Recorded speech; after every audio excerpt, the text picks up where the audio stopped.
Supreme Court hears a praying football coach's case.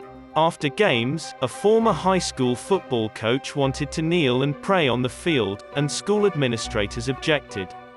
On Monday, the Supreme Court will hear a case involving Joseph Kennedy, a former Bremerton High School football coach.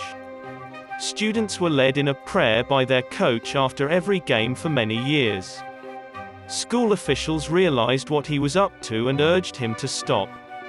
As long as students are allowed to join him, Kennedy's attorneys argue that the Constitution's provisions of freedom of speech and religion enable him to pray on the field. That is not what the school district says.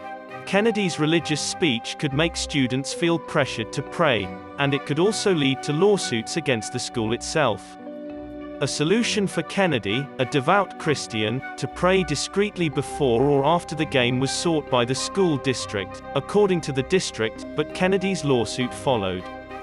Conservative judges predominate on the court, and they have shown a willingness to hear arguments from religious organizations and people, such as those who challenge coronavirus limitations on places of worship. There may be certain exceptions, though, when it comes to religious disputes. When a Catholic foster care service claimed that its religious beliefs prevented it from dealing with same-sex couples last year, the court unanimously supported it. At the start of this term, the Supreme Court voted 8-1 to allow the pastor of a Texas death row prisoner who requested that his pastor pray openly and touch him during the execution to do so. The Bremerton case, meantime, has the justices' attention. At the beginning of 2019, the justices refused to become engaged in the matter. But 4 justices were scathing of prior court verdicts for the school system, stating that an appeals court's interpretation of the free expression rights of public school instructors is disturbing. It was Kennedy's custom after games to halt and kneel to pray when both teams' players and coaches met at middle for handshakes.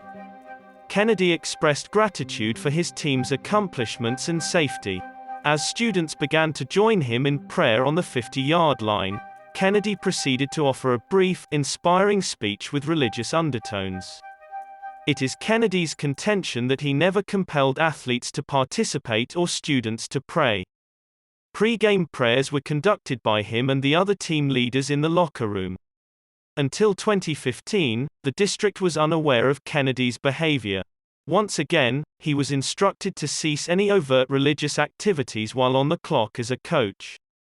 As a result of Kennedy's on-field prayers, he was put on paid administrative leave. A year after his contract ended, he did not reapply for the position, according to the school.